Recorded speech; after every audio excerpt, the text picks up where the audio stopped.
Take a slow breath, settle back, and picture the room around you fading into torchlit gloom. Straw crackles underfoot, iron instruments glint like hungry teeth on a wooden bench, and somewhere close by, a patient is trying very hard not to scream. But before we step any nearer to the medieval doctor's table, quick housekeeping. If you love these deep dive bedtime journeys into all the ways history was secretly awful, tap that subscribe bell, give the video a like, and drop a comment telling me where in the world you're watching from and what time your clock reads right now. Your shoutouts help this sleepy little channel keep the candles burning. All set? Good. Let's walk straight into the quivering heart of a 14th century surgery room and find out why you would absolutely positively race for the nearest exit if somebody pointed you toward it. You don't get a proper doorway. Instead, you duck through a dangling cowhide that sticks to your tunic with old blood. The smell hits first. A thick, two-part punch of rancid lard and wine vinegar. The lard is melting in a skillet over embers, today's attempt at sterilizing scalpels, and the vinegar is for swabbing wounds. Neither is really up to the job, but tools have to smell like something, and rot is worse PR than salad dressing. A table the size of a coffin squats at the center, and on it lies a boy of maybe 15, pale as candle wax. He was kicked by a mule this morning. His left leg bends the wrong way at the shin. There is no splint, no cast, no helpful x-ray pinned to a light box, just the local barber surgeon flexing his fingers like a lute player auditioning for a grim orchestra. The surgeon's apron once had stripes, now every color is swallowed by rust-brown stains. The knife he chooses is only slightly shorter than a modern bread carving blade, and the edge was sharpened on a whetstone until sparks flew, then wiped on his own sleeve. We should talk about qualifications. If you imagine a medieval medical school, erase it. Our surgeon probably started as an apprentice barber. Hair, boils, tooth extractions, arrow removals, it was all trimming to him. He learned anatomy by fondling roadside corpses before somebody else's dog could drag them apart. He might own a copy of Practica Chirurgia by Henry de Mondeville, but literacy is optional. The drawings are good enough. Credentials? A steady hand, and the fact that villagers haven't yet lynched him for malpractice. You try to swallow. It feels like inhaling pine tar. A brazier smolders with juniper needles to purify the air, but mostly it makes your eyes sting. Patients claim the smoke keeps bad spirits out. From the cough that rattles in the dark corner, you suspect it locks them in. All surgery here is field surgery. War never stops. Plagues knock yearly, and horses treat ribs like stepping stones. Time is bone. The boy's leg is swelling by the minute, so our surgeon gives him the only anesthetic the century can offer, a cup of spiced wine boiled with poppy seeds and henbane. The brew tastes like burnt raisins dipped in mint, and it might buy 10 muddy minutes of haze, or kill him outright if the ratio is off. Nobody measures, they eyeball. While the potion gurgles down, the surgeon's apprentice, 13, alarmingly enthusiastic, heats iron rods until they glow red. Cautery, because ligatures are an Italian rumor that hasn't reached this county. You glance at the boy's face again. Beads of sweat pop like dew on fresh grass. Drunken numbness is coming, but so is shock, and shock is hungry. Now listen to the tools. the clawing rasp of a saw blade tested against oak, the clink of forceps dropping into lukewarm wine, the dull thud of the surgeon's boots as he shifts weight, deciding exactly where to cut. The rhythm is almost musical, if your favorite lullaby is being hummed by death while he oils his scythe. The surgeon mutters a prayer, not for the boy's soul, though that's a handy side effect, but for steady weather. A thunderclap during incision can spook a patient into jerking, and jerking means missed targets. He presses 2 fingers above the break, finds the edge of shattered tibia pushing against skin like a wolf snout under a tent flap. Decision made. He'll amputate just below the knee. Faster than re-breaking and setting, and faster matters more than future limping. You catch the apprentice watching, eyes bright with hero worship. Apprentices need successes to brag about in alehouses later. Didn't lose the lad till winter is worth a free pint. Losses, meanwhile, become cautionary tales about sin and fate, never technique. Ready? The surgeon isn't. He pauses to sprinkle dried rosemary over the wound site. Some say rosemary wards off plague. Some say it hides the smell. Mainly, it means the patient will remember something fragrant before pain eclipses memory. He wipes the knife once more, rubs lard on the blade so it slides, and begins. Skin parts like softened wax. Fat gleams yellow in the lamplight. Muscle fibers twitch in voluntary protest. The boy groans, but doesn't scream, yet. Poppy and henbane are earning their keep.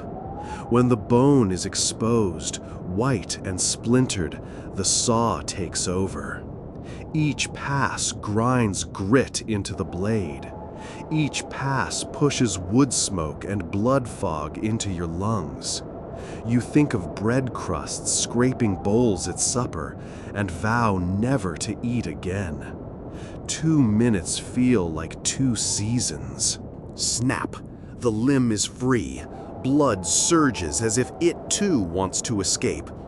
The apprentice plants the hot iron against the stump. Hiss, sizzle, scent of burnt pork. Flesh bubbles, blood clots, vessels seal in ugly black knots. Is it working? Hard to say over the boy's howling. He's awake now, very awake. The surgeon whispers a psalm to drown the noise, or maybe to drown his own conscience. Stump wrapped in linen, washed last week, mildew still clinging. The boy is lifted onto a straw mattress. He'll spend the night here, beside strangers with arrowheads in their lungs and women feverish from childbirth tears. Infection is likely, sepsis almost certain, but at least the leg won't bother him come morning. That's medieval optimism in a nutshell. If you can't feel it, it's fixed. You wipe your palms on your tunic. Too late. You realize one hand is streaked red. No one offers water. Water in town wells is brown this month, laced with whatever upstream flock drowned between villages.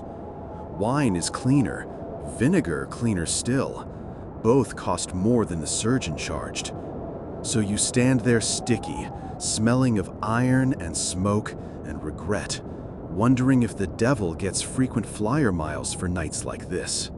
Outside, bells toll Compline. Monks a mile away chant gentle Latin, soothing souls you suspect are already halfway to heaven. Inside, the surgeon cleans his tools with the same rag he used yesterday, then fishes for a slab of salted pork as payment. The boy's mother promised a silver penny, but silver is scarce. Salted meat keeps infection away from the purse, if not the wound. Speaking of wounds, the surgeon checks his own hands. Burns from hot iron, splinters from the saw handle, 2 small nicks where fingernails slipped. He'll smear goose fat and honey on them before bed. Honey, at least, fights bacteria better than vinegar. It also tastes nice if you lick it later, which he will, because comfort is rare and strange. Now picture your turn. Say you sprained an ankle falling off a wet cart. The joint has ballooned, purple as nightshade berries. You limp in, hoping for a soothing compress. You get a leather strap to bite, splints carved from firewood, and mashed comfrey paste slapped on top. Comfrey speeds bone knitting, they claim, but it also triggers liver failure if you swallow enough, and you will, because it slides down your skin into your mouth during sleep. While we're at it, let's meet your colleagues on the table queue. There's a mercenary with an ear half sliced off by a baselid. He wants it stitched back. Thread is horsehair. Needle is warmed over flame to soften rust. He will not enjoy the tugging. Next up, a merchant's wife seeking removal of a facial carbuncle so she can pose at market stalls without children crying. The surgeon prepares a poultice of garlic, onion, and bull bile. It smells like betrayal. She endures anyway because vanity beats stares. And somewhere on the bench, freshly unwrapped, lies a trepan. Think giant corkscrew designed for skulls. Headaches, convulsions, demonic possession? Same solution. Drill a neat coin-size hole and let the evil vapors out. Success rate? If the patient lives, testimony spreads. If he dies, the demon clearly refused departure. Either way, the trepan gets cleaned with spit and a linen scrap, ready for the next migraine. Before you ask, yes, surgeons sometimes wash their hands. They dip them in wine, mutter a blessing, then wipe on their aprons. Germ theory is centuries away. Cleanliness is half superstition, half self-respect. Blood-stiff sleeves are badges of honor, proof you've been busy and hopefully effective. A spotless coat means no one trusts you. But perhaps the worst part isn't the tools or the smells, it's the soundtrack of bargaining. Patients haggle while writhing. Cut cheaper if you skip the cautery. Spare my coins, take this chicken. The surgeon, equal parts craftsman and merchant, must weigh skill against survival. Chickens don't pay rent on city stalls, silver pennies do. And if a nobleman bursts in demanding priority, everyone else waits, leg half severed, until the lordling's toothache is plucked. You check the boy again. His breathing rattles like wind in empty armor. The apprentice leans close, sniffs the stump, decides the scent is good, meaning no rot yet, and jots a chalk tally on the wall. 1 limb done. They keep score for pride. The graffiti tells a brutal calendar. 3 leg removals this week, 2 arrow extractions, 1 childbirth tear sewn shut with catgut. Future apprentices will trace the lines, dreaming of their own tallies. Night deepens. Candles dwindle to stubs. Shadows loom like robed judges over the sleeping, groaning forms. Somewhere a rat squeaks, the real hospital inspector. If it nibbles a wound, fever follows. Cats patrol, but cats prefer milk to plague prevention, and milk is scarce. You wonder whether the rat or the infection is the worse fate. Outside, cold mist creeps through shutter cracks. The surgeon yawns, stretches, and unrolls a straw pallet behind a curtain. He'll snore 4 hours before roosters crow. The apprentice stays up, ordered to watch for hemorrhaging. He props his eyelids with fear, because if the boy dies unattended, the mother might blame him, not the master, and vengeance is easier when the target is small. If you're still standing, congratulations. You've lasted longer than most first-timers in medieval surgery. Your reward? A choice. Volunteer to help hold the next patient down, or leave now while your stomach remains inside your ribs. And speaking of leaving, that cowhide doorway flaps in a midnight draft. Stars twinkle beyond like icy pinpricks, reminders that somewhere out there, people sleep without screams from music. You think the operation ends when the blade stops? No, that's just the overture. The real show plays out in the so-called healing ward, a drafty side room crammed with pallets, soup bowls, and a smell like wet dog fur left on a turnip cart in July. Picture 20 patients, half conscious, half convinced they're already ghosts. A lattice of ropes hangs overhead so the barely mobile can haul themselves upright to relieve bladders into wooden pails. Miss the rope and you wet the straw. Miss the pail and you earn a scolding from Sister Hildegard, who scrubs floors with lye, murmuring psalms that sound suspiciously passive-aggressive. Waste management here is more theory than practice. Night soil collectors come twice a week if the moon is bright and the tavern credit is good. Otherwise, full buckets form a malodorous barricade at the door. Rats treat this as an all-inclusive buffet. They scurry across quilts, their claws painting red tick marks on scabs, tiny dossiers the surgeon never sees.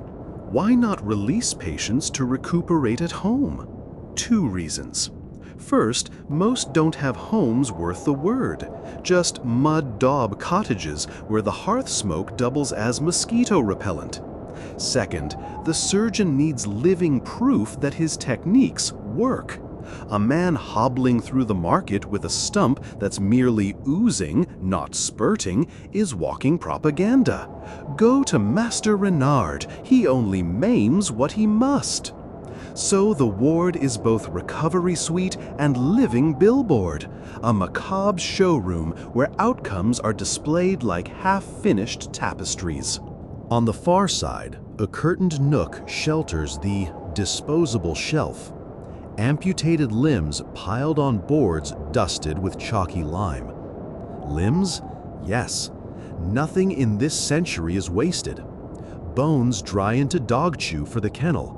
Skins may be boiled down for glue, and larger pieces can be rendered into tallow. Tallow fuels lamps, and lamps let the surgeon work after sunset, creating a tidy economy of suffering. Someone once joked that if you lose an arm here, you'll light your neighbor's supper the next week.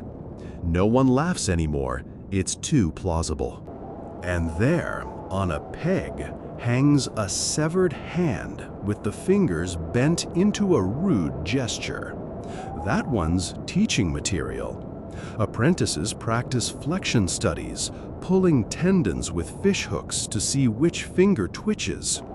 Practical anatomy, they call it, though it doubles as tavern entertainment when the lads sneak the hand out and chase barmaids by candlelight. Barmaids retaliate by throwing stale crusts. Somehow, the crusts always end up back in the broth served to patients. Endless recycling. Speaking of food, let's examine tonight's menu. Breakfast was gruel so thin the rats refused. Supper is beef stew, a generous term since the only cow involved was the high doorway we passed earlier. Real meat hides at the bottom. marrow bones split for flavor, fatty ends for calories, and the occasional shank from the limb shelf, boiled beyond recognition. Protein is protein, argue the cooks. Besides, chewing toughens jaws. Useful if your next visit requires biting down on leather straps. Between meals, the hospital doubles as a pub. It must. Good ale pays the bills. Every evening, a brewer wheels in 2 barrels.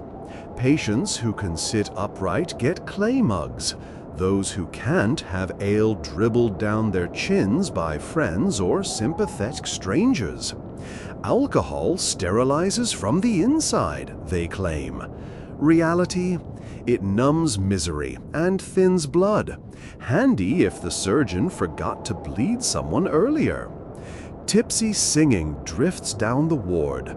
Bawdy rhymes about friars and fishwives, punctuated by hacking coughs and chamber pot splashes.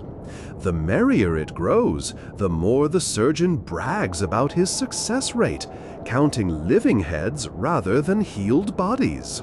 Now, let's shadow him on rounds. He carries a pewter basin of wine to wash stumps. Recycle, he tells the apprentice, which means pour the crimson runoff back into the jug. Wine is precious. A little blood hardly taints the bouquet.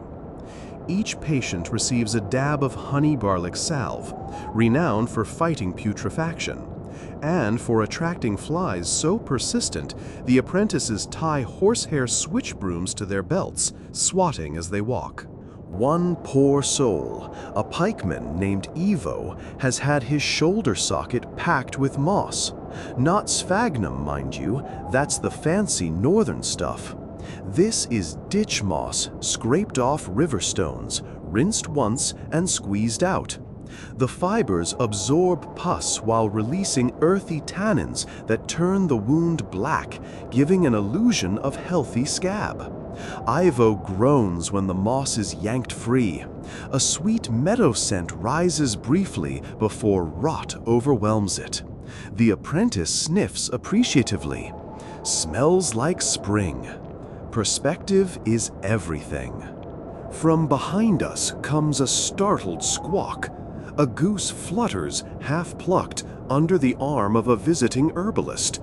She's trading feathers for access to leeches. Yes, leeches are property, stored in wooden tubs beneath the staircase where water drips just enough to keep them languid but hungry. They escape sometimes, wriggling across the floorboards to clamp onto sleeping patients. Unscheduled phlebotomy. The herbalist insists goose fat rubbed on wounds deters spirits. The surgeon smirks. He'll render that fat for candle molds instead. Candles scented with tragedy sell well during plague years. Midway down the row lies Sister Beatrix, a nun with kidney stones. Women rarely appear here. Convent infirmaries guard their own. Her presence signals desperation. Treatment? A metal sound inserted through the urinary passage, guided by prayer and guesswork to shove the stone back into the bladder for later extraction. Later might be next month, or never. Every jostle makes her gasp like she's inhaling needles. The surgeon promises opium if she endures quietly until sunrise. He forgot to mention the opium jar is empty since he mixed the last of it into dice game wagers with the town bailiff. Now let's peek at prevention, because believers in miasma think fouled air births disease. So the staff fumigates, not with herbs alone, those cost coin, but with plates of burning horse dung sprinkled in camphor. The logic: thicker smoke drives out thinner, deadlier vapors. What actually happens? Everyone coughs harder, loosening scabs, spraying bacteria like festive confetti. But the room smells pleasantly of stable, and people trust what they recognize. Time check. We're past midnight. The barometer of agony rises, shrieks when cautery slips, guttural sobs when bandages are peeled dry, sudden silence when someone's breath stops entirely. Death is a tax collector. He visits often. When he does, the corpse is trundled to the cellar, where chirurgeons in training practice sutures on the torso before burial at dawn. Muscles stiffen fast. They must hurry. Seams stitched today are lessons that earn coin tomorrow. Even in death, the patient pays tuition. You manage to slip outside for air. The courtyard glows with moonlight, revealing a row of wooden crosses leaning against the wall, fresh, unengraved. One apprentice carves names whenever a patient utters theirs clearly enough. Spelling varies. A literate monk might correct it later, or not. Graves wait in shallow pits. Lime bags sit ready to dust the bodies, saving wood for future coffins of those who can pay. But ghost stories breed easily in moonlit courtyards. Some swear they've seen limping figures without legs, hunting for the limbs that once obeyed them. The surgeon shrugs. Superstition sells pilgrim badges.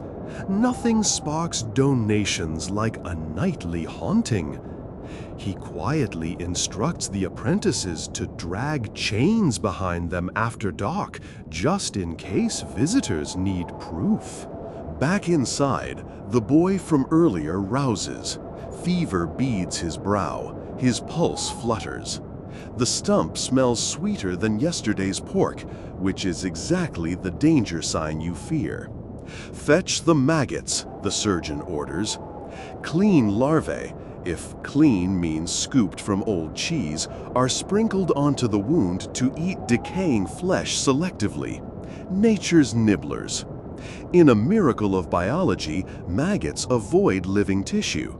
But explaining that to the boy's mother is futile. She crosses herself, begs the Virgin to keep her child whole. Hole left the building with his leg, but hope is cheaper than opium. Through all this, the surgeon keeps one ear on the gossip circuit. News from Paris says an Italian doctor sealed wounds with egg whites beaten to stiff peaks. Too extravagant here. Eggs feed apprentices. Another rumor claims Arabic physicians use sleeping sponges soaked in mandrake and black nightshade to knock patients cold. The surgeon wonders how many survive the awakening. Still, temptation tugs. Imagine cutting in total silence, no screams to shake the hand. He scribbles mandrake on his shopping slate, next to candles, pig bladders, and more wine. Dawn threatens beyond shutters. Lanterns spot her, revealing dust motes dancing like tiny souls ascending. The surgeon stretches, bones popping like dice in a cup. He survived another shift. So did a few patients. He'll trumpet that ratio during morning mass. Our Lord guided my hands, 3 saved, 1 delivered to his mercy. Parishioners nod, drop coins in the alms box, and whisper pleas for their own ailments.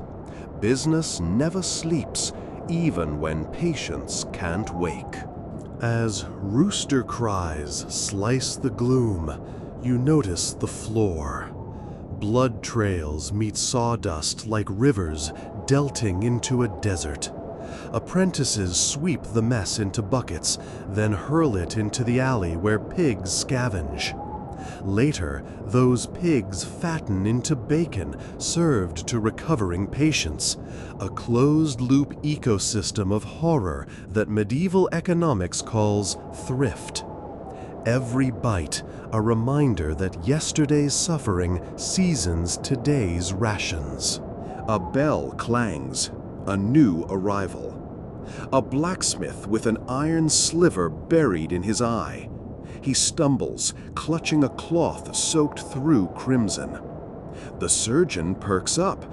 Ocular cases pay well. He readies the hollow needle used to puncture the eye and pop the foreign body free. No anesthesia beyond a rag dipped in wine. You, visitor, are drafted to hold the smith's skull steady while the point descends. Welcome to the team. Hold your breath and the man's head in equal measure. He thrashes, curses the day he forged that horseshoe. When the needle meets cornea, there's a wet, popping click, like stepping on a snail. Clear fluid spills. The surgeon plucks the iron shard with forceps shorter than your pinky. Vision saved? Maybe. Infection looming? Absolutely. But the blacksmith kisses the surgeon's blood-smeared hand, promises a pair of new shears as thanks, and stumbles to a pallet. Another testimonial secured. By now, sunlight slants through gaps, gilding every horror in honest gold. You'd think daylight would disinfect despair. Instead, it makes grime and fatigue impossible to ignore. Bandages are changed. Linen boiled if you're lucky, re-rolled otherwise. Leeches are fed, maggots checked. Sister Hildegard hums while scrubbing bowls, her voice softer than the moans around her. The hospital breathes, not healthy, but determined, like a marathoner bleeding from both knees. You feel the night's weight settle in your bones. Maybe you decide to leave. Your curiosity sated, your stomach rebelled. The surgeon barely glances up, already eyeing his next prospect. The ward swallows your vacancy. There's always another body for the straw mat. Outside, fresh morning air slaps your senses clean. You still hear echoes. Saw on bone, iron on ember, prayers tangled with curses. And you wonder how anybody, surgeon or sufferer, sleeps after witnessing such spectacle. The secret? Exhaustion beats memory. Collapse onto straw, wine drowned, and forget until dusk brings the next cue. The marketplace at midsummer looks innocent. Striped awnings, baskets of bright cherries, a jug band of minstrels rehearsing their one chord. Then a brass gong rings. Heads pivot. Onto a wooden cart steps Brother Gregor the Good, a man whose robe is patched with 12 competing monastic colors. He's no monk, he's a professional chameleon. A painted chest at his feet bears Gothic letters. Panacea Tinctura, guards against plague, palsy, and premarital sin. That last clause alone hooks half the crowd. Gregor's assistant, a girl too young to remember a time before boils, strikes fabric over a frame, revealing jars glowing ruby red. Raspberry cordial? Not quite. Each bottle holds a slurry of wine, honey, ground cloves, and just enough powdered silver to gleam under sunlight. He claims the silver confounds corrupt humors and snares invisible demons like mirrors catch light. The real magic is that silver leaves faint metallic flecks on the lips, proof for anyone peering later into a puddle that, yes, they have drunk the divine. But Gregor knows fear alone won't pry coins loose. He needs spectacle. Enter the stooge, a man planted in the crowd, feigning a hacking cough, face dusted with flour to mimic fever dew. Gregor invites him on stage, tilts a vial to his mouth, and commands the demons out. Dramatic Latin, heavy on the gargling ecce and exi. Within moments, the man's cough subsides. Because it never existed, and the crowd erupts. Two apprentices hustle through the press collecting coin, while Gregor blesses each buyer with a slap on the cheek. The slap matters. People remember impact more than flavor. You edge closer and catch the assistant refilling empty vials from a wineskin. No silver this time, just cheap red. Doesn't matter.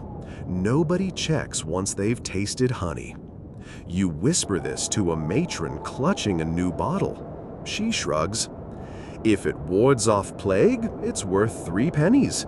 If it doesn't, the wine will ease mourning. Medieval risk assessment, summarized. From the cart, we move to shadowy alleys where the real black market pulses. Because city ordinances, bent under plague pressure, now require licenses for surgery or physic. Licenses cost gold none of these hawkers possess, so they operate at dawn or dusk, relying on lookouts posted by orphan boys paid in crusts. You skirt a door where bloodstains form comet tails down the jamb. Inside, a barber surgeon with fingers like sausages sharpens blades on a whetstone. His signboard depicts a severed ear smiling. Artistic license, perhaps. Patients queue anyway. Why? The plague courts. City councils, terrified contagion will cripple trade, issue decrees. Any household with fever must hang a yellow cloth from the window and bar the door. That means quarantine, lost wages, starvation. People would rather trust an unlicensed gouger than admit sickness to officials.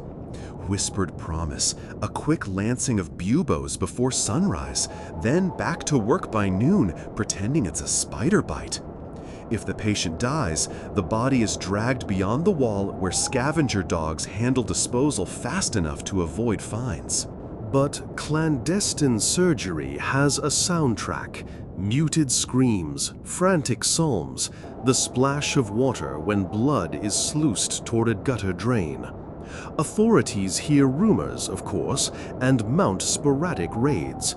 When constables storm a cellar and find a still breathing client, both charlatan and patient face steep penalties: pillory, branding, even exile. Yet cash keeps the wheel turning.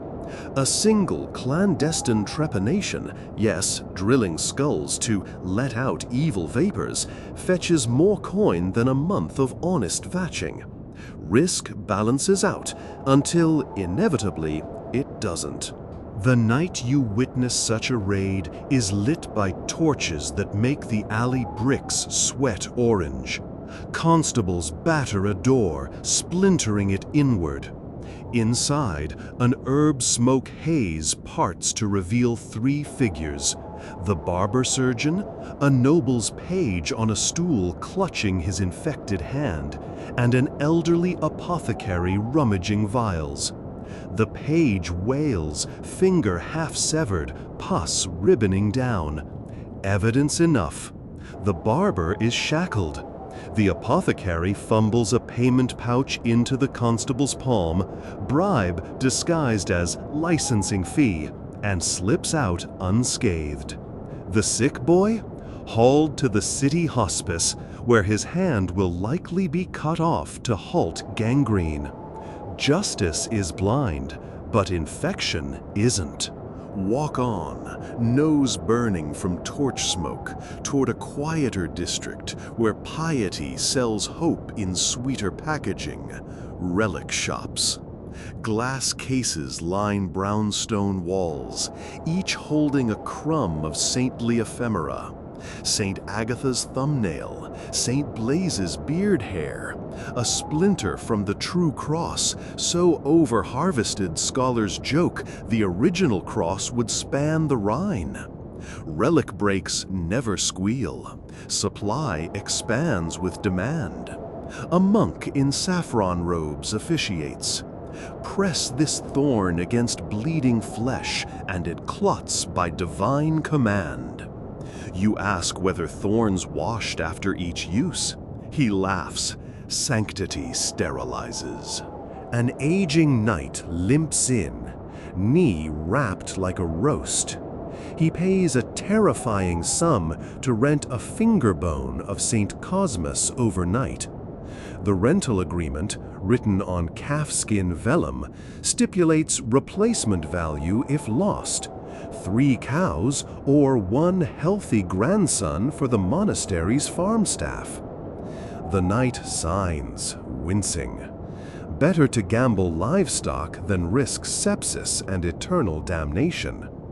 Later, you'll hear he died anyway, bone clutched so tight that prying it required breaking his rigor-locked fingers. The monastery keeps both bone and cows. Yet, relics do sometimes work, depending on your definition. Half the cure is faith, the other half is rest. Sufferers allowed to lie still in candlelit chapels, fed broth and guarded from drafts, may heal despite leech overload. Monks flaunt his recoveries as proof of holiness, not hygiene. Meanwhile, relic trade fuels cathedral repairs. Mortar literally mixed with martyr dusk at exorbitant markups. Weave back into daylight and notice the bill stickers plastering walls. One reads, "Public Anatomy Demonstration, tomorrow after Sext. Witness God's craft revealed." City fathers believe showing the populace an opened corpse will discourage vice. In truth, it just sells roasted chestnuts to gawkers. The cadaver is usually a condemned criminal. But plague fatalities have grown so numerous that officials sometimes purchase a body from grieving families. Hush money buys silence, and hunger buys consent. At the lecture you attend, a university magister stands on a dais while students huddle in tiered stands. The corpse is a woman, mid-40s, hair braided as if for holiday. Her abdomen yawns open, organs arranged like a butcher's counter, heart, liver, mysterious coils of bowel. The magister points with a silver rod, explaining humoral flows. He sprinkles cumin atop the intestines to mask odor and calls it incense for the temple of the soul. Students scratch notes on wax tablets. You overhear one whisper, "That cumin would spice my supper." Gallows humor or genuine hunger, hard to tell. When the magister finishes, attendants scoop organs into a basin for boiling down into corpse fat, prized by apothecaries for balm against bruises. Yes, cannibal medicine is real and lucrative. Powdered mummy imported from Egypt fetches even higher prices. If a knight bruises his sword arm, he wants the fastest remedy. Ethics bow to expedience. You watch steam rise from the rendering cauldron and vow to trust plague wine before any ointment again. Night falls again, and we find ourselves outside city walls where leprosaria sprawl, colonies for the chronically diseased. Local statutes bar inmates from entering town, but desperate relatives sneak out at twilight, passing loaves through gaps in the fence. Among the lepers lives Brother Matthew, once a respected physician. Infection claimed his fingers, but not his intellect. By moonlight, he composes treatises on parchment scraped thin as confession. He insists contagion travels person to person, not via wrathful stars. Radical. His scrolls circulate in secret, copied by candle gutter. Some surgeons scoff. Others test his isolation methods quietly, finding fewer deaths when they wash hands in vinegar between patients. Progress tiptoes. But progress threatens profits. Guild barbers petition magistrates to ban Matthew's writings, claiming they sow panic. The court sides with commerce. Manuscripts burned outside the cathedral, their ash whisked away to fill amulets. Irony tastes like smoke. As you travel back toward your bed, if the tavern still has a bunk unswept of lice, a final tableau unfolds. A wedding procession halted at the bridge by toll collectors demanding proof the bride's dowry isn't plague silver. The priest negotiates, citing a saint's tooth he carries as immunity token. Coins jingle, the gate lifts. Commerce, superstition, law, three legs of the same rickety stool upon which medieval medicine balances. And what of the hospital ward we left hours ago? Word trickles that the blacksmith's eye has clouded white, infection seeding into his skull. The surgeon debates trepanation tomorrow. Drill a hole to let the bad air escape. If the smith dies, the procedure will be blamed on fate, not technique. If he lives, the surgeon's bragging rights double. Either way, someone will pay. The smith's widow, the guild, maybe you if curiosity drags you back. So ends this lap around the marketplace of misery and miracles. We've seen bottles of lies, relics of questionable provenance, academic dissections doubling as butcher shops, and the silent innovation of an exiled genius. Yet somehow people still laugh, wed, and gamble in the shadows of incense and infections. Human resilience or collective denial? Likely both. The harbor of St. Malo looks picturesque from the bluff. Saffron sunrise, gulls pinwheeling. But down on the wharf, chaos. Barrels crashing, rope coils slithering, sailors herding crates like panicked livestock. Our ship, La Grace de Dieu, just limped in from Genoa, carrying silk, pepper, and a handful of sailors with suspicious coughs. City ordinances demand 10 days at anchor, flags black as bruises raised to warn everyone, plague suspect. Yet merchants are desperate. Pepper futures spike every day the hold stays shut. Gold whispers louder than law. That's where our smirking middleman appears.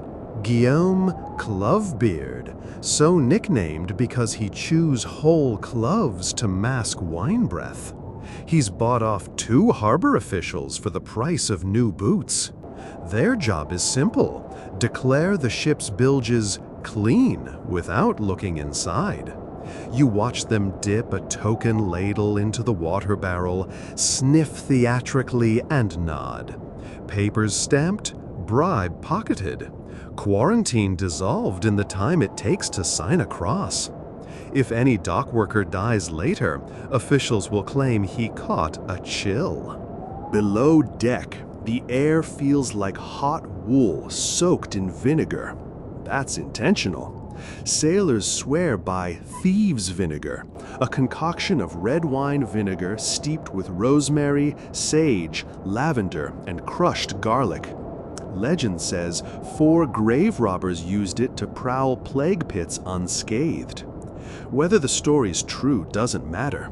Belief is currency.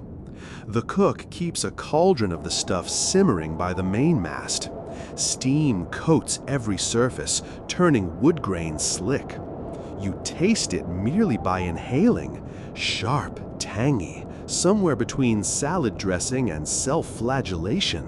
One sailor, Milo, swears a mouthful each hour prevents the bubo breath.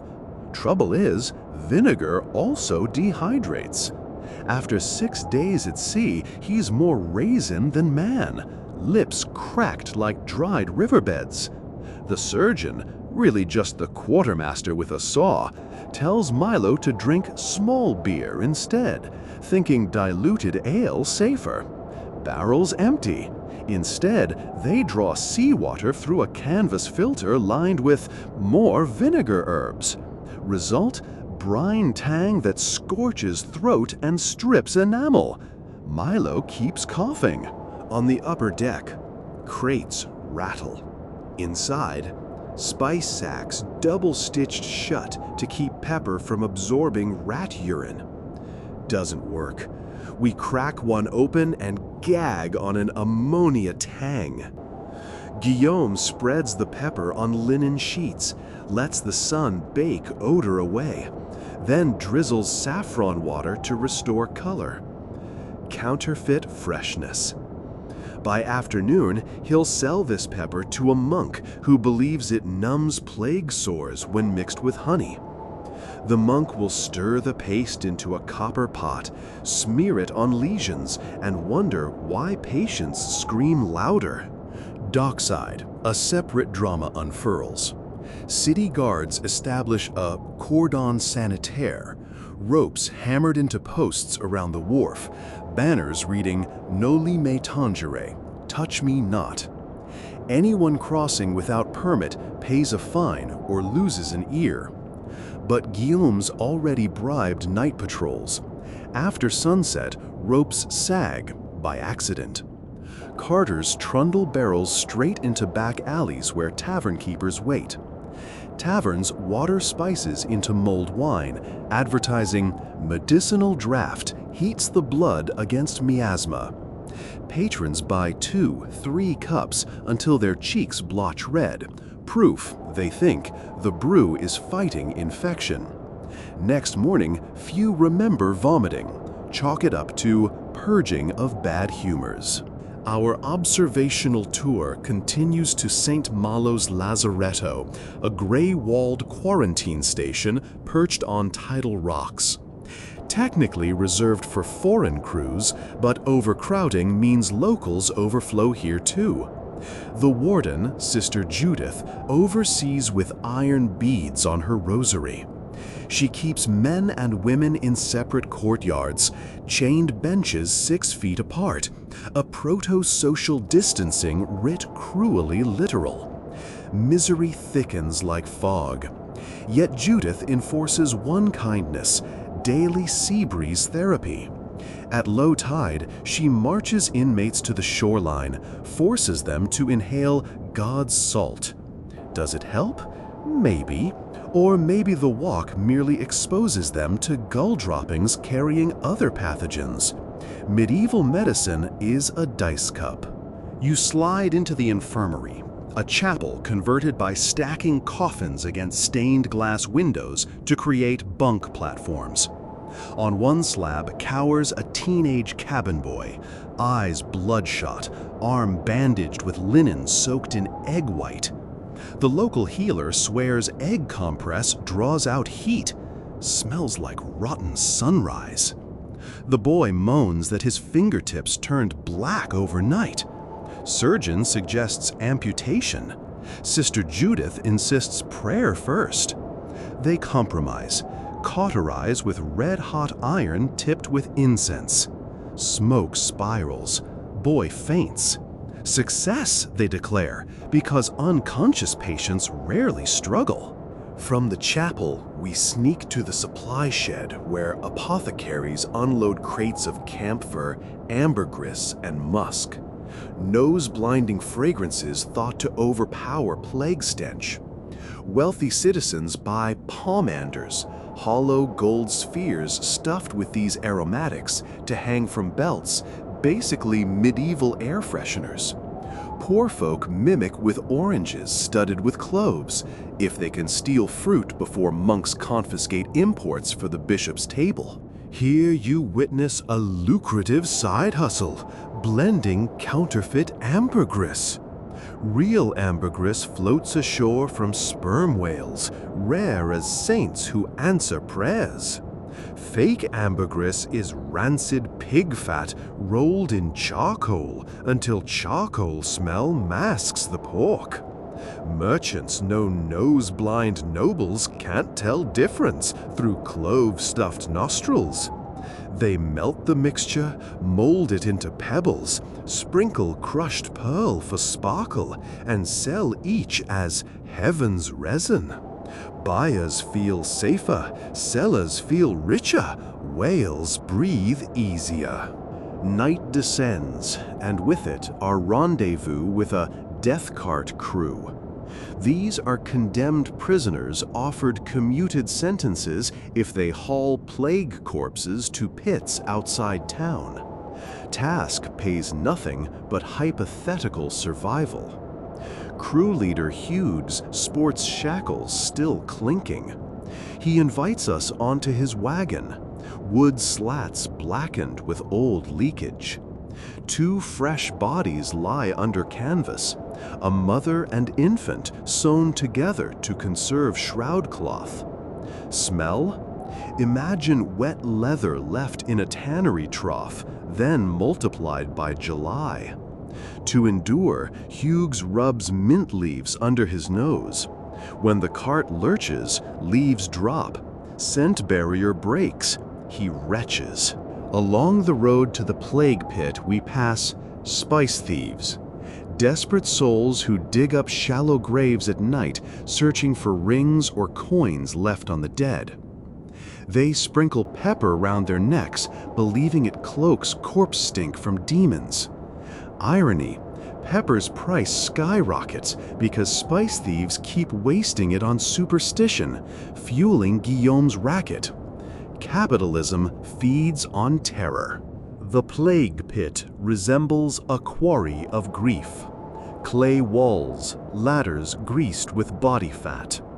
Grave diggers, wearing wax-coated linen masks shaped like dog snouts, argue whether lime or ash preserves earth better. They compromise. Alternate layers. Lime if paid by the city, ash if they supply it themselves from burnt thatch. On the rim stands Father Roland reciting psalms at triple speed. He charges by the month, not by the corpse. Efficiency, medieval edition. Returning to town, we stumble upon a midnight fumigation ritual.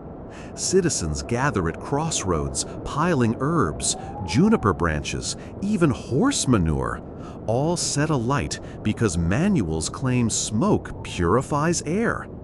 A parish beadle swings a censer of sulfur, eyes watering.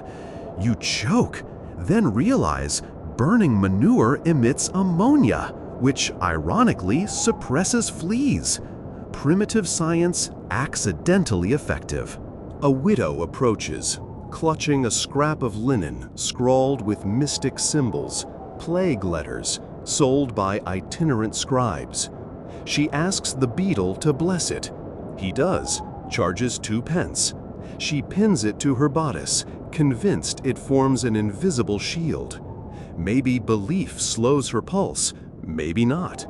Statisticians of the era, yes, a few existed, later note that wearers fare no better than non-wearers. But faith buys sleep. Sliding even deeper into night, we reach the tavern Gallows End. Inside, sailors play dice with bones etched into cubes. Rumor says bones came from plague dead. Each time dice clatter, they whisper, "Lucky bones," to mock mortality. One sailor loses a week's wages. In desperation, he wagers a sealed packet labeled Mandrake Distillate, a charm against Black Death. The winner uncorks it, sniffs, recoils. Smells like turpentine spiked with myrrh. He drinks anyway. 5 minutes later, he vomits purple, passes out. Spices dyed with crushed beetles can do that. Meanwhile, upstairs, courtesans dab angel water, rose, lavender, camphor, behind ears to lure affluent clients, convinced fragrance equals hygiene. In truth, essential oils deter lice. Marginally. Courtesans remain cleaner than some priests because disease devalues business. They wash linens daily in lye and dry them above smudge fires. Irony, the profession scorned by preachers practices better infection control than most physicians. Before dawn cracks, we join Guillaume again in a candlelit storeroom. He's brewing a fresh vat of thieves' vinegar for tomorrow's voyage. Ingredients: wine vinegar, crushed wormwood, rue, sage, camphor, strips of orange peel. Into the cauldron he drops a secret addition, shavings from a lead cross. Claims trace metals ground the spirits. More likely, they ground his customers 6 feet under. Yet he's equal parts cynic and believer. He drinks a cup himself. You ask why risk poisoning? He shrugs. Better to die convinced I'm safe than live terrified. Medieval mindset. Hope, side effects. He caps bottles with wax, seals them using a signet bearing a skull.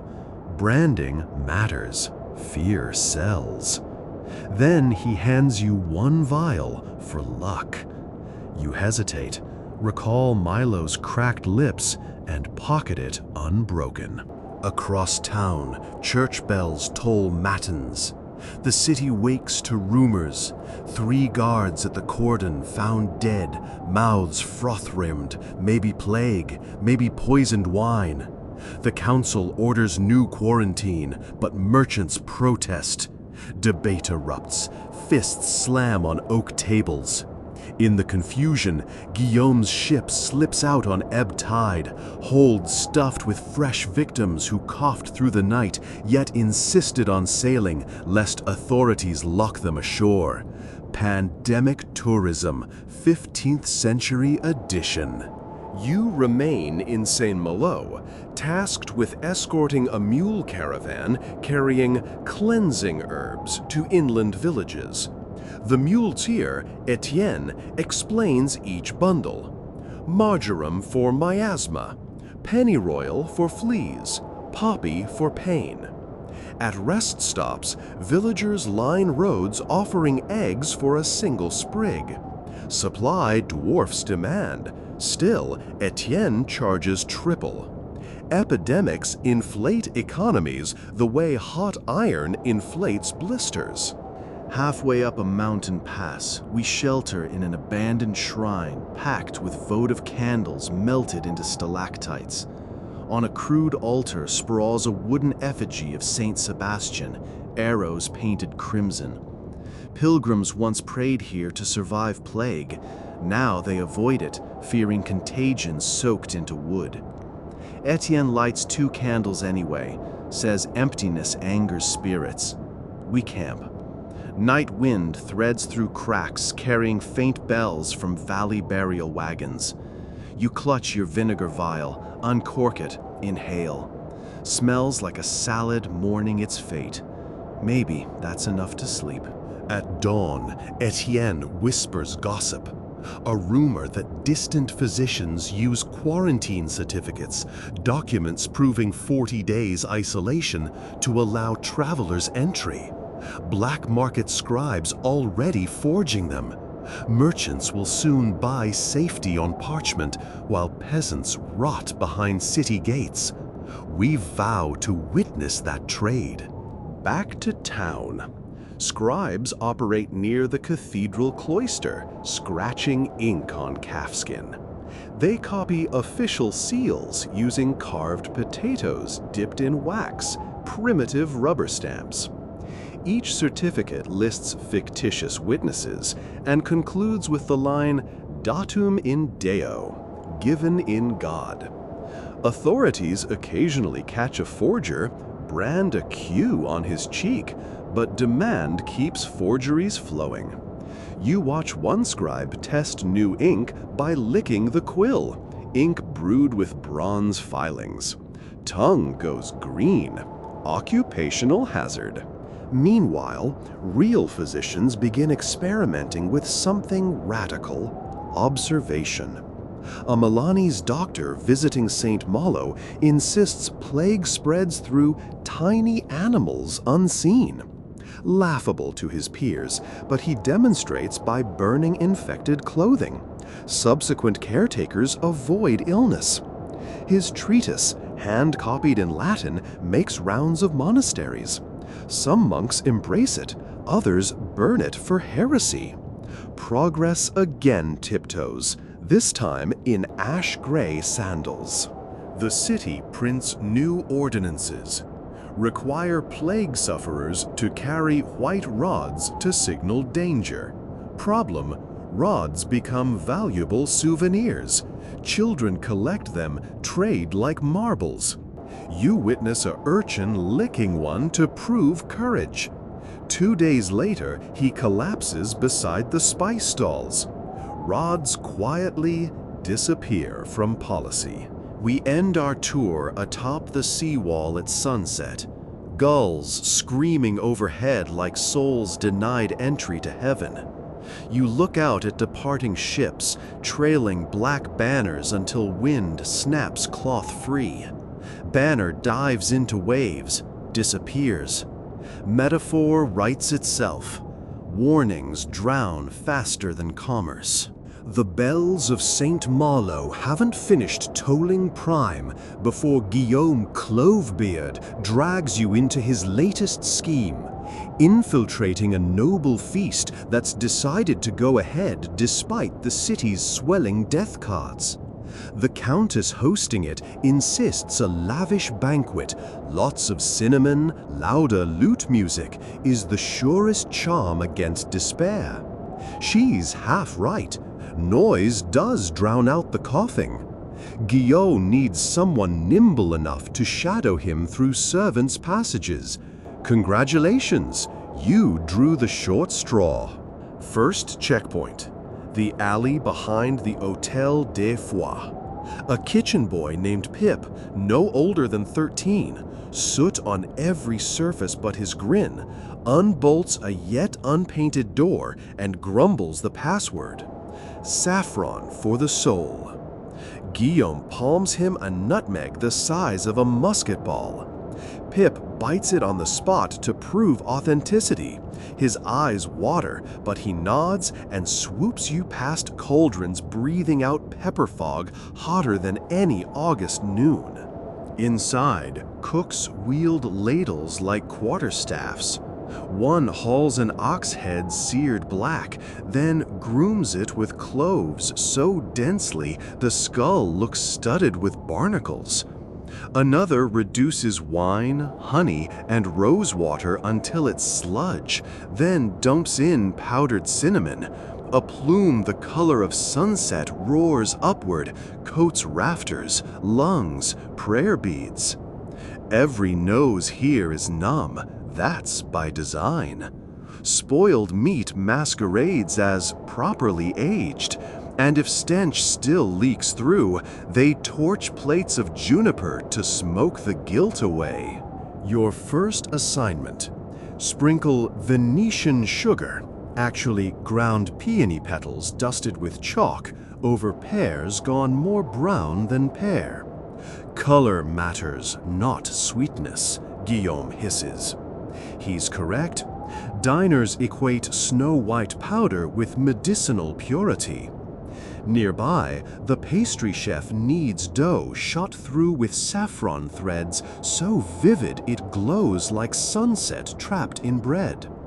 Saffron alone could pay 12 stonemasons for a month. The chef pads the pigment with marigold petals boiled in lye. Nobody will know once tongues are stunned by clove wine. Servants file through open corridors lined with tapestries depicting Saint Roch curing plague victims by pointing at their sores. No pressure. As you pass, you notice each saint's dog bears a bread roll in its mouth. The embroidery thread for those rolls is lumpy. Pieces of rag soaked in vinegar, dried, shredded, then dyed gold. Even art carries disinfectant. In the Great Hall, 10 tables form a horseshoe. At the apex, Countess Alex herself, cheeks ghost pale under a patina of lead-white makeup. Fashion kills. The ceruse, vinegar plus white lead, etched tiny fissures across her skin like frost cracks on porcelain. To mask the metallic scent, she perfumes it with civet. Yes, the musk next to a civet cat's rear gland. You catch a whiff, burnt rubber mixed with jasmine. Attendants swear civet drives away plague spirits by overpowering corpse reek. Whether spirits care, her human guests nearly faint. But none dare gag, for Countess Alex begins the ritual wager of wellness. She produces 3 silver goblets, one filled with claret, one with water and crushed pearls, one with raw egg yolks laced with powdered amber. She claims whichever cup bears no plague on its rim will taste sweetest. Guests sip, feign delight. Guillaume elbows you. Ambered egg stinks of sulfur. Bet they all choose claret. He's right. While harps harp, you slide toward the musician's platform, disguising yourself as a lute string runner. Underneath the boards, Guillaume's real play unfolds. An alchemist named Brother Sylvanus awaits with vials of aurum potabile, drinkable gold. Recipe: dissolve scrap gilt with aqua regia, then neutralize with powdered fennel and pray the acid doesn't eat through glass. Sylvanus intends to pitch it as dessert cordial that ensures healthy humors. Your role? Distract the butler long enough for Sylvanus to slip flasks into the wine train. The distraction comes easy. Tap the butler's shoulder and point toward the kitchens where a page has collapsed. In truth, Pip fakes a faint, moaning about fire in lungs. But the butler bolts. Sylvanus glides from shadows, pours aurum potabile into a decanter already brimming with hippocras. Gold swirls like solar dust. Will it cure plague? No, it will pass straight through bowels and glitter in chamber pots. Proof, some will say, that the body rejected illness. Others will call the glitter a sign of demonic possession. Either way, Sylvanus gets his fee up front. A trumpet blast announces the pièce de résistance. Roast swan wearing its own feathers, neck arched, beak clutching an orange stuffed with cloves. 4 footmen carry the platter like pallbearers, hefting a jeweled coffin. You notice the underside drips suspiciously pale grease. Swan was already turning when spitted. Someone doused it in ginger to stall flavor decay. When carved, meat glistens slightly green. Garlic mustard sauce chokes any leftover protest from noses. Diners cheer. You and Guillaume retreat to the minstrel stairwell where servants deposit empties. Here you witness plague masks reused. A footman picks one off a nail, shakes out dust, slips it on, and dashes to collect scraps into buckets for the poor. He'll spoon the leftovers into stew for families outside the gate. They'll be grateful until boils bloom. Masks never see water. Leather warps if soaked. Instead, they wipe interiors with eau de vie. One quick swipe, next face in. Sweat, breath, rancid swan, cocktail distilling straight into lungs. After midnight, Countess Alex calls for the vow of invincibility. Every knight present must swear an oath over a basin emitting fumes from burning rosemary and myrrh. The oath itself? Unprintable. Suffice to say, it promises to defy both French steel and pestilential angel. Each knight pricks his thumb, drips blood into the basin. Smoke sizzles, rises crimson. Apothecary's trick. Hidden camphor crystals burst on contact with moisture, giving a hellish flare. Audience gasps. Knights feel unstoppable. Plague fleas hitching rides on their hoses rejoice at tomorrow's tour of duty.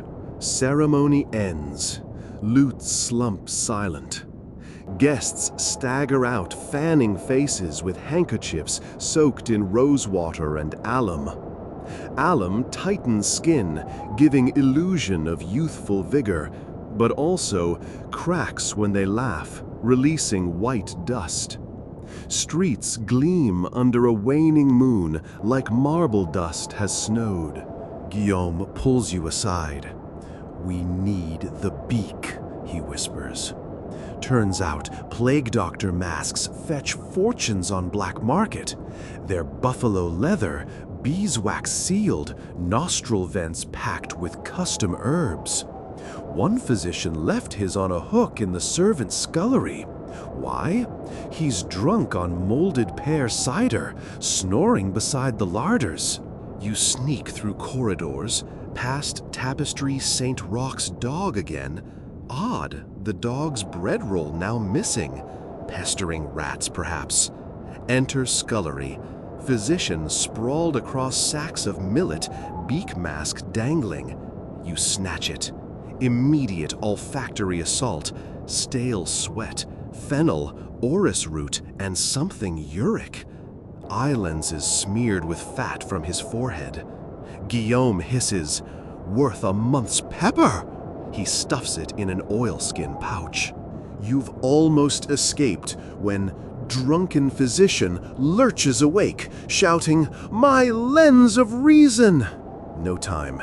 Guillaume ticks a bucket. Fish heads spill. Stench distracts long enough for you to vault through a side door into the herb courtyard. There grow lavender, wormwood, rue, fragrance heavy even at night. Guillaume crushes handfuls, smears on wrists to mask fear sweat, then coaxes you up the garden wall. Over bricks slick with dew, onto a roofing gutter, then down a sash line, splash into muddy lane. The physician's curses fade behind. Mask secured, Guillaume plans to resell it in Rouen, where plague hasn't hit yet. Doctors there will pay to appear fashionable. But first we must launder the scent. He steeps it overnight in a tub of urine. Yes, real technique. Urea is believed to draw out corruption. In morning, he'll dry it over sage smoke. Buyer will remark on robust herbal note, never suspecting origin. Exhausted, you trudge to your rented attic over an apothecary's shop.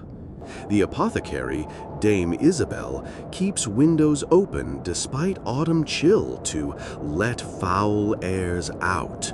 Shelves groan with jars, ground mummy, actually asphalt, powdered emerald, dyed sugar, and distilled spirit of hartshorn, ammonia from deer antler. She's presently distilling rosewater using alembic cobbled from pewter cups and goose quills. Her cat guards still room door. Rumor claims cats steal breath. She lets rumor stand, keeps children from tampering. Before sleep, you study her ledger. Requests for treasures of the pestilence, a best-selling cure-all recipe, dried toad, powdered pearls, vinegar, and a dash of gold leaf. She notes side effects, tongue fissures, possible euphoria. Customers rarely complain again. Dead men file no grievances. Sunrise and city criers announce new edict. All citizens must carry smell stones impregnated with musk if entering market. Isabel seizes opportunity. She melts tallow with civet, pours into walnut shells, the poor man's pomander.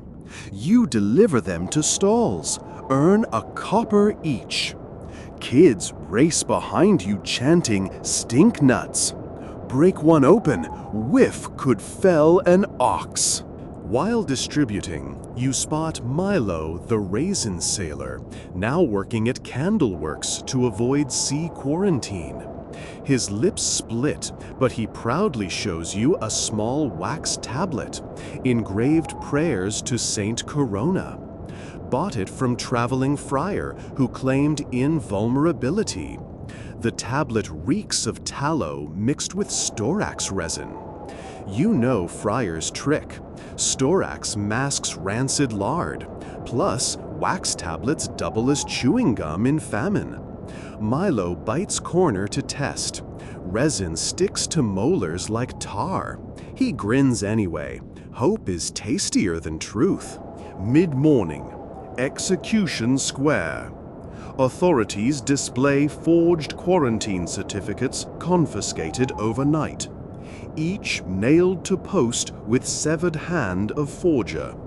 Spectators pinch pomanders to noses as city hangman dips hand in pitch to preserve moral lesson. Guillaume hawks vinegar vials at edge of crowd. Block the stink of sin. Sells out in minutes. Noon, and we shadow plague Dr. Francois Lefebvre on his house calls. He reclaims his missing mask? Not yet. He borrowed another. Stuffing mixture, dried roses, cinnamon, and lumps of hiding powder, whitened excrement, to absorb miasma. He doesn't realize lumps release ammonia that irritates lungs further. Lefebvre enters a weaver's cottage, whole family prostrate with fever. He orders windows opened, goose fat rubbed on soles, and greatest cure of all, payment in advance. Leaves as coughs deepen. Outside, he leans on wall, lifts beak to drink wine from straw. We smell inside of mask, sourness multiplied by body heat. He sets it down to vomit. Guillaume winks. Return on investment, perhaps? We do not steal second mask. Even thieves fear some contaminations.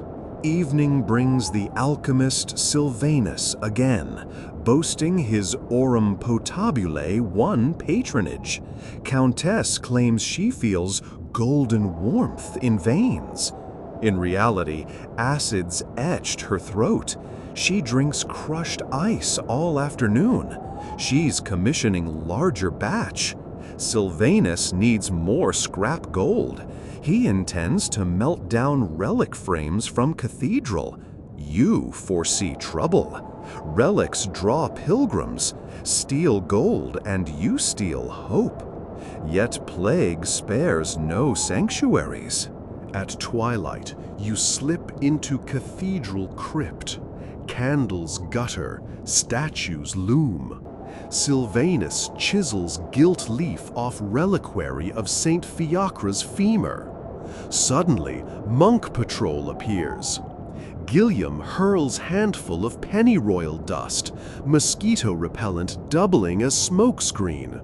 Monks choke, eyes stream, thieves escape. Dust, ironically, maybe prevents malaria. Back in safe house, Guillaume weighs gold flakes, divides with Sylvanus. Argument erupts over split. They settle by dicing with plague bones, symbolic risk. Sylvanus loses, storms out muttering of curses. You feel chill. In this city, curses manifest as coughs. Past midnight, rat catchers tramp streets banging pots. Theory says noise frightens rats away. Rats merely scurry into sewers, then return. Catchers get beer tokens per hour. Motivation louder than results. You wander waterfront again. Moonlight reveals floating corpse snagged on pier. Guard pokes it with halberd, shrugs, shoves it back into current, let next town claim it. Downstream fishermen will find, burn, curse St. Anthony, raise price of eels, citing pestilential river. Economy of fear flows too. Before sleeping, you open your stolen vinegar vial at window. Breeze swirls, spreads tang of wormwood and rue through attic. You breathe, oddly comforted. Maybe superstition works by smothering panic with ritual. You cork vial, promise to ration whiffs. Across the way, Isabel feeds onion slices to caged sparrows. If bird survives overnight, onion deemed safe to treat patients. Quality Control, 1437 edition. You collapse onto straw tick, dream of beak masks flapping like blackbirds over crimson sea. First light slides across St. Malo like a dull knife. You and Guillaume slink toward the riverside Blancherie, the municipal laundry compound ringed by palings of split chestnut, each post whitewashed with powdered lime that flakes off like dandruff. Officials claim lime disinfects. Really, it just makes the fence look fashionably diseased. Past the gate, boiler cauldrons roar over coke fires, belching steam that smells of goat tallow, uric salts, and lavender's ghost. Running the place is Dame Arnoul, known by washerwomen as Mother Blister. 60-ish, forearms like oaken beams, hands permanently crimson from lye. She shouts orders in a rasp pitched somewhere between raven croak and grindstone squeal. Her creed, if the plague swims in cloth, drown it in caustic. So she does, 3 great vats. First, scalding water. Second, lye brewed from wood ash and potash. Third, rinse spiked with rosemary oil, so strong your eyes weep from 20 paces. Your cover story, municipal inspectors confirming soap rations. Truth, Guillaume wants to pilfer blue stone, a copper sulfate powder that laundresses sprinkle into final rinse to tint linen's palest sky, masking yellow stains. Copper sulfate also fetches coin among apothecaries. They sell it as the ocular stone, promised to sharpen sight and ward eye blisters. Buyers never realize the crystalline sparkle is equal parts poison and hope. Mother Blister escorts you along planked walkways slick with suds, explaining her system. Cloth first, beaten with paddles, then boiled until buttons melt. Buttons, mind you, are recovered, sorted. Bone for beggars' clothes, brass for undertakers, pewter for future plague doctor masks. Waste nothing except germs, which she imagines screeching as they slip into drains headed for the estuary. At that too, steam smells sharp as broken glass. Washerwomen shove garments beneath surface with forked poles. Lye eats finger joints if they splash. To protect lungs, they dampen rags of camphor over mouths. Camphor's pungency almost masks ammonia rising from urine pre-soak barrels. Urine whitening is venerable Roman trick. Here, they collect it from tavern piss pots labeled donations to saintly hygiene. Tax collectors waive fees for donors, cheapest relief program in town. Guillaume signals, time to swipe blue stone. He distracts Mother Blister by lamenting shortage of ash wood. While she expounds on bark quality, you slip behind dye shed. Inside, sacks of copper sulfate glow like captive frost. You scoop handfuls into waxed pouch. The powder's tang tickles nostrils like blood on iron. Better hold breath. Coughed plume would dye your lungs blue and raise awkward questions at autopsy. Mission halfway done. You spot a side tableau. Two novitiate monks scrubbing their brown habits in secret tub apart from commoners. They whisper about maintaining saintly odor. Their tubs mix vinegar, salt, crushed juniper berries. Odd, they're making pickles out of habits. You approach. They panic. One drops carved wooden token into vat. It floats, an image of Saint Veronica.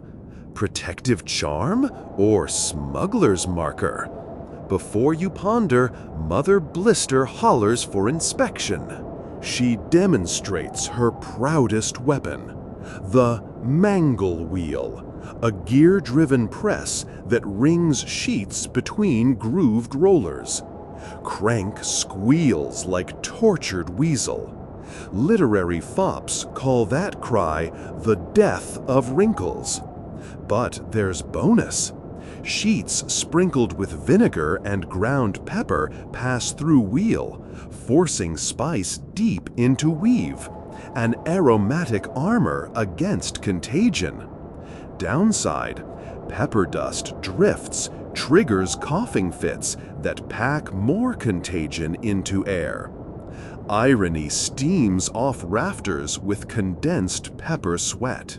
Suddenly, alarm bell clangs at gate. Plague patrol arrives bearing baskets of bedclothes from quarantined ghetto. The patrolman, faces swaddled in linen soaked with turpentine, dump linens onto floor. Fleas scatter like cracked pepper. Washerwomen curse, grab handfuls of pennyroyal, toss it pile. Herb reputed to stun fleas long enough to shove cloth into vats.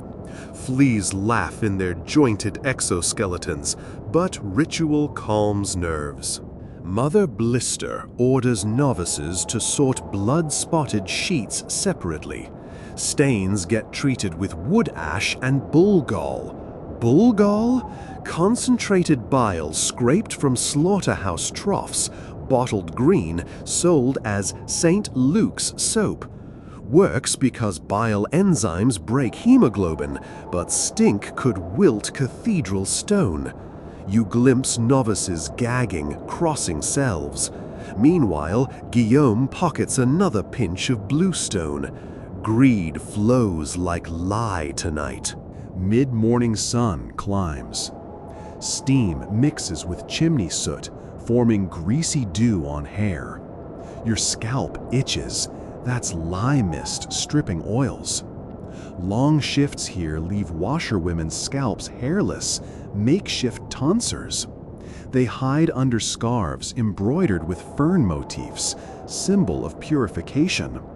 Fern dye, ironically, made from urine. As you prepare exit, Mother Blister rewards inspection team with bread heel and shot of sweet spirits of tar. Pine tar distilled to syrup cut with rum. She swears it coats throats, trapping plague. It coats tongues, rendering them numb. Guillaume sips, grimaces. You pretend. Spirits taste like smoked roof shingles marinated in cough drops.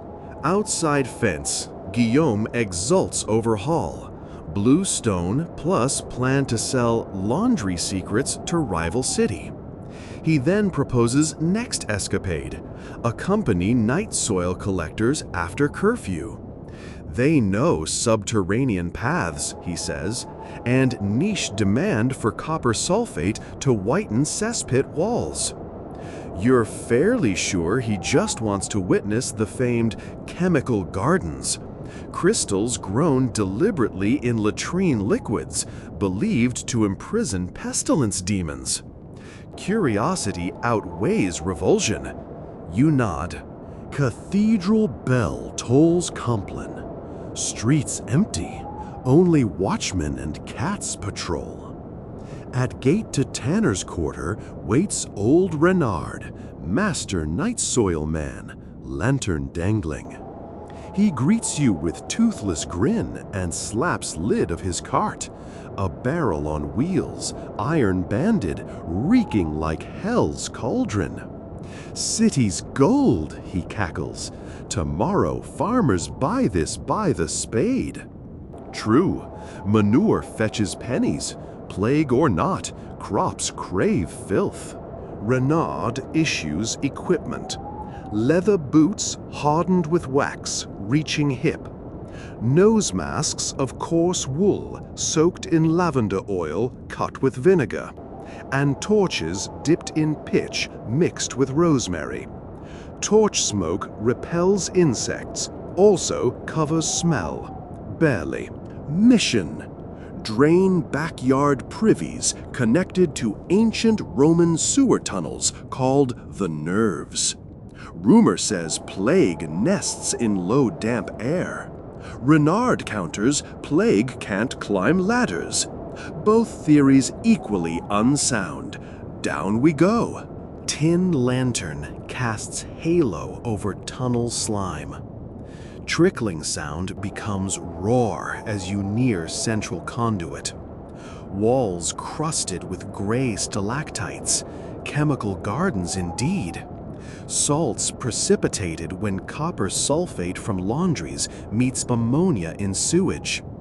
Crystals glow faintly blue-green under flame, like underwater icicles. Medieval chemists chip them as dragon teeth, grind into paste applied to buboes, believing poison kills poison. Survival rate? Questionable. Renard halts at side chamber, wooden platform over pit. He lowers bucket, hauls honey-brown sludge, tips into barrel. For each bucket, he recites prayer to Saint Fiacre, patron of hemorrhoids. Humor is key in this job. Suddenly he curses, sees unnatural glint. Bucket surfaced shards of shattered beak mask, glass lenses, brass rivets. Someone tossed a physician down here, or at least his equipment. Hushed dread. If doctor succumbed, is sewer air lethal? Renard shrugs. Dead one's loss, my gain. Brass sells. Guillaume's eyes gleam with alchemist dreams. He pries off rivets, humming. You search mask fragments. Inside leather, still scented, fennel, rose, decay. Even in sewage, plague mask fails its wearer. Torch sputters. Renard leads onward to smoke chamber, where tunnels intersect furnace flue of dye house above.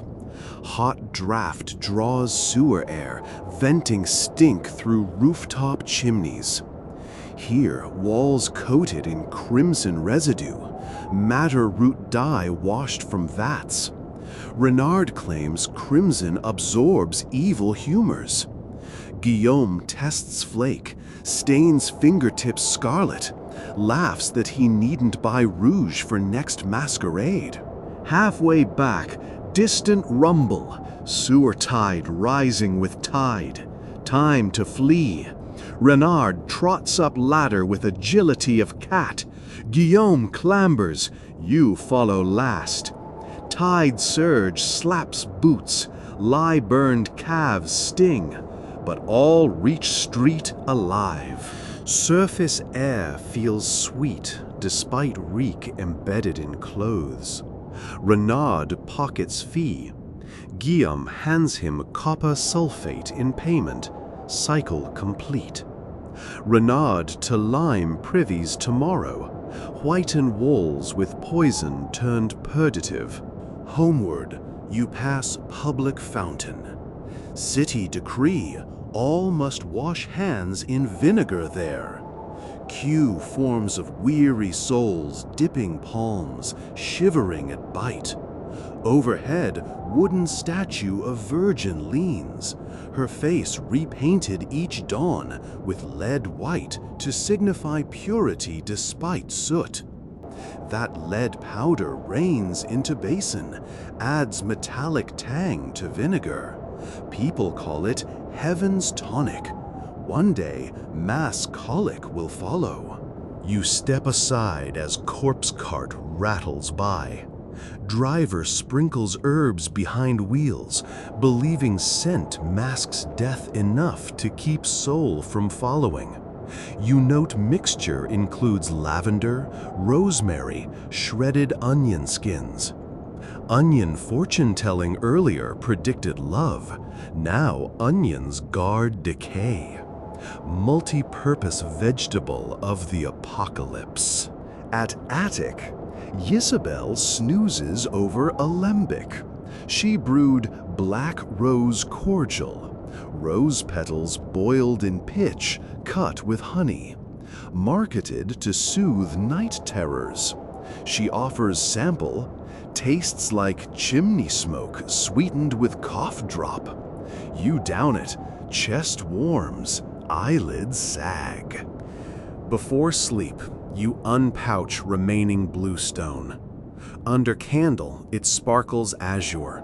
You imagine grinding into glaze on plague mask lenses, turning vision sea-tinted.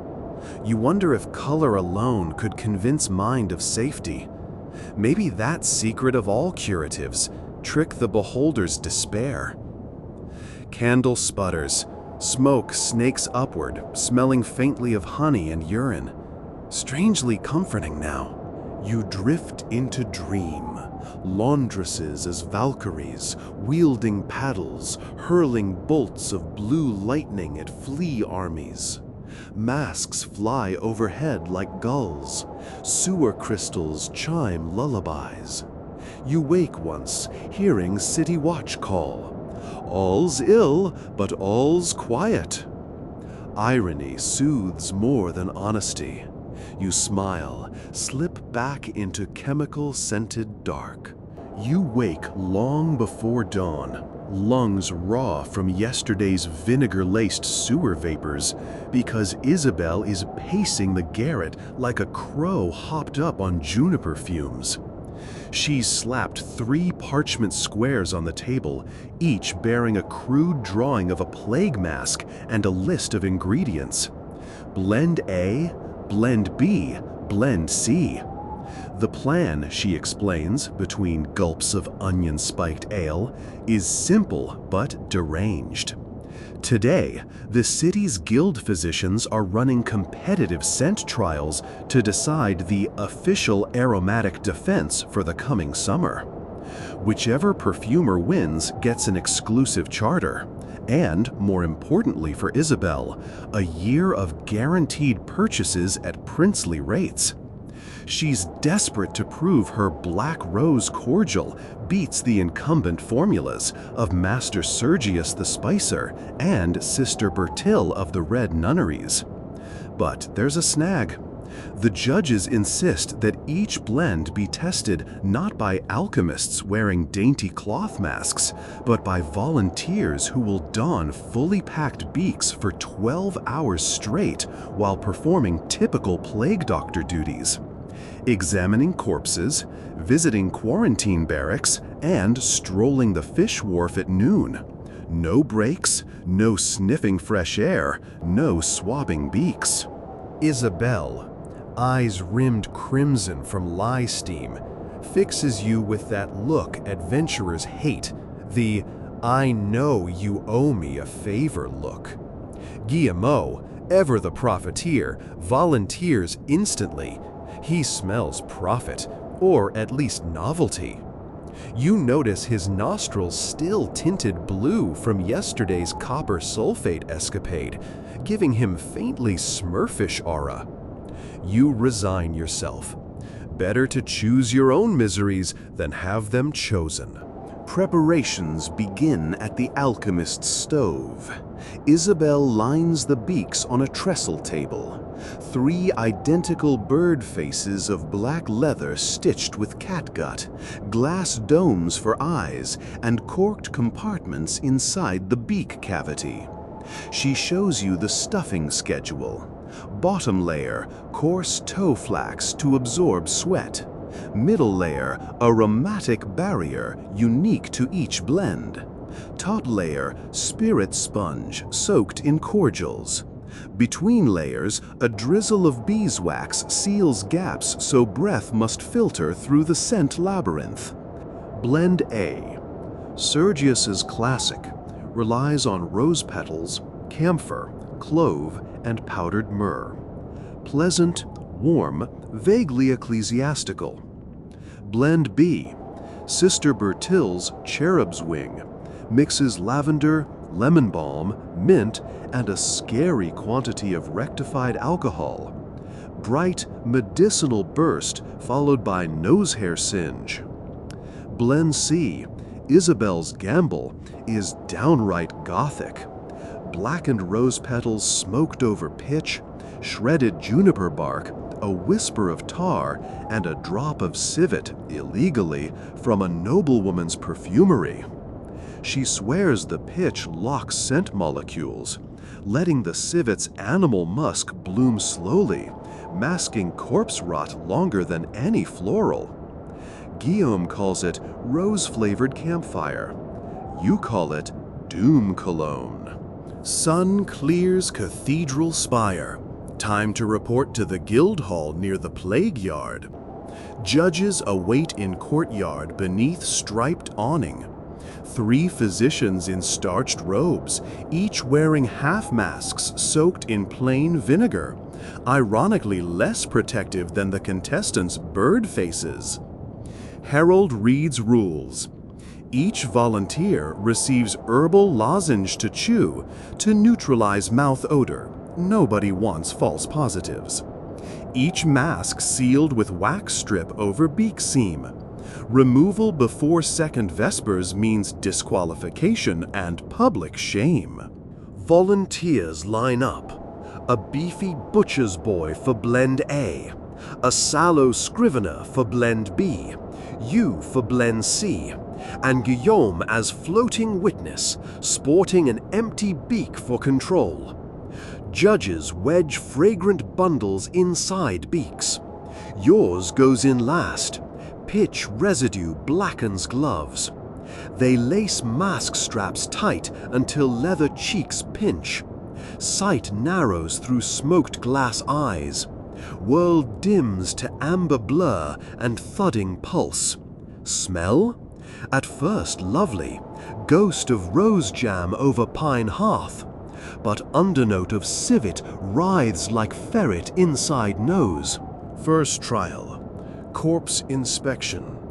Yard outside guild filled with bodies awaiting burial license. Summer heat already cooking them. Volunteers shuffle between slabs. Scribes note reactions. Mask A tester murmurs, pleasant enough, but sweat spreads under his collar. Mask B tester coughs as alcohol vapor rebounds. Your turn. You bend toward cadaver of elderly merchant, throat streaked purple with bubonic lesions. Rose tar aroma collides with sweet cadaveric gas. Duel of scents commences inside beak, like bar fight between florist and tanner. Surprisingly, tar rose holds, no gag reflex. Judges nod, scribble. Second trial. Midday fish wharf. Gulls screech overhead, dropping blessing bombs. Fishmongers gut eels. Entrails steam in baskets. Mask B volunteer retches behind barrel. Lozenge fails him. Judges tut. Mask A volunteer soldiering on, but roses fade. He sprinkles extra camphor inside beak. Rule violation? Judges uncertain. Your mask warms in sun. Tar softens, releasing stronger pine pitch. Mixture now reminiscent of blacksmith's forge at Christmas. Odd, but tolerable. Guillaume saunters near, recording merchant gossip about the rose tar miracle. Already plotting marketing slogans. Third trial. Quarantine barracks on edge of town. Rooms crammed with coughing souls. Stench of fever sweat and chamber pots. Judge cracks wax seal on door. Volunteers enter. Mask filters sharpen differences. Blend A now smell of wet potpourri drowning. Blend B, volunteer sweating pure ethyl. You stride like haunted crow through corridor. Tar smothers ammonia. Civet blooms ironically pleasant compared to bedpan notes. Patients glance. Some cross themselves. They've never seen plague doctors duel by bouquet before. Hours creep. Inside mask, condensation pools at chin. Breath feels thick. Pitch and juniper coat tongue with resin. You taste pine cone jam. Eyes itch behind glass. You resist urge to scratch. Judges ring bell for final ritual. Communal meal to test masks against garlic stew, smoked goat, and ash-covered goat cheese, apparently strong odors. Volunteers must eat through tube-feeding mouth under beak. Design flawed. Stew dribbles onto tunic. You sip goat broth, tasting like pine-needled garlic. Mask holds. Dusk. Bell of Vespers tolls. Official strips wax seals, removes masks. Fresh air hits like lightning. Blend A volunteer's face pink, eyes watering. His mask interior soggy petals, clove clumps stuck. Blend B mask saturated with condensation and alcohol. Volunteer borderline tipsy. Your mask interior tar glossy, but petals intact. Civet odor persists faint yet steady. Judges deliberate. While they squabble, Sergius confronts Isabel, accuses her of sorcery, cites unnatural pitch. She smirks, brandishes recipe scroll citing Greek fire treatises, argues tar's holy because Noah sealed ark with pitch. Crowd laughs, tension diffused. Herald emerges, official verdict. Blend C demonstrated superior persistence and acceptable comfort, wins charter. Sergius fumes. Sister Bertil mutters about sin of animal musk. Civet clans considered unchaste. But guild rules hold. Celebrations commence at Isabel's garret. She uncorks flask of spiced wine. Guillaume toasts to the nose that conquered death. You try to smile, but smell memory lingers. Tar rose fused to nostrils. You vow never to inhale pitch again. Yet, victory nets gold and problems. Word spreads, demand spikes. City officials draft ordinance requiring every doctor to use sanctioned blend. Supply shortage looms. Juniper bark rare, civet pricier. Guillaume suggests substituting beaver castoreum, cheaper, abundant from fur trade. Isabel intrigued. You foresee new rashes. Meanwhile, plague morphs. Lesions appear behind ears. New smell? Doctors blame ear humor miasma. Petition for updated blend. guild schedules round 2 of trials next month. Your heart sinks, still recovering from first. Night deepens. Rain taps roof. City quiet but for distant cough chorus. Before bed, Isabel hands you small jar. Salve of beeswax, pine resin, and almond oil for mask rash.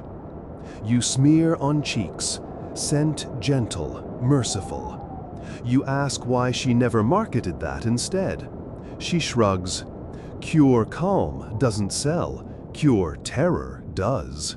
You lie on straw mattress, listening to roof drip, contemplating perfume and panic. People crave tangible battlements against invisible siege. If not walls, then smells. Plague may ride fleas, but fear rides fragrance. Blue stone, tar roses, vinegar rags, each an armor plate in war of senses. You drift to sleep, imagining future archaeologists sniffing shards of plague masks, wondering what nightmare bouquet haunted the Middle Ages. Maybe they'll brew replicas in labs, bottle as eau de catastrophe, and influencers will spritz wrists, chasing thrill of peril sanitized by centuries. And with that, dear midnight travelers, our beak-masked expedition finally hangs its hat on the hook of history. If tonight's journey made you wrinkle your nose, let me know below which scent would be your personal plague talisman. Remember to like, subscribe, and share this tale with anyone who thinks modern deodorant is a luxury, because history assures us it's downright salvation. Sleep sound. May your dreams be free of tar, civet, and blue copper dust. Until the next boring adventure, keep breathing easy, and maybe stash a sprig of rosemary by the pillow, just in case.